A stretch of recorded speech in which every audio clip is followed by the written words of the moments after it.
रजीम change का जो plan है ये 1979 से कंटिन्यू है।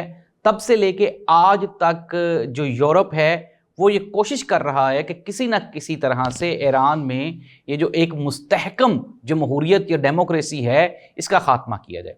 नाज़रीन, मैं आपको थोड़ा सा बता दूं कि वो नाम नेहाद लिबरल्स जो ये कहते हैं कि ये जो मौजूदा हुकूमत है, जमहूरियत है, डेमोक्रेसी है ईरान में, इससे पहले के हालात बेहतर थे, तो उनकी इंफॉर्मेशंस के लिए कि तब ईरान का जो लिटरेसी रेट था वो 40% था, आज ये 90% पे है। अमेरिका की पाबंदियों के बावजूद आज ईरान इकोनॉमिकली, सोशली, फाइनेंशियली अपना इंडिपेंडेंट है, किसी मुल्क से वो कर्जा नहीं लेते, और उनकी जो इतनी शदीद पाबंदियों के बावजूद भी जो ईरान की फाइनेंशियल सिचुएशन है, कंडीशन है, वो बेहतरीन है, स्टेबल है।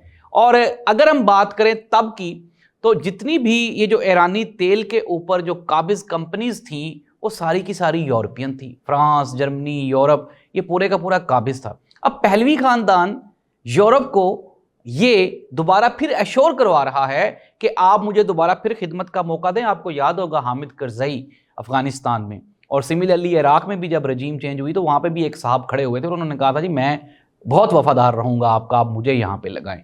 अब इसमें आप पाकिस्तान को भी शामिल कर सकते हैं कि पाकिस्तान में भी जो रजीम चेंज की गई तो उसके जो वफादार लोग हैं वो किसके तहफ़्फ़ुज़ के लिए उठ खड़े हुए हैं।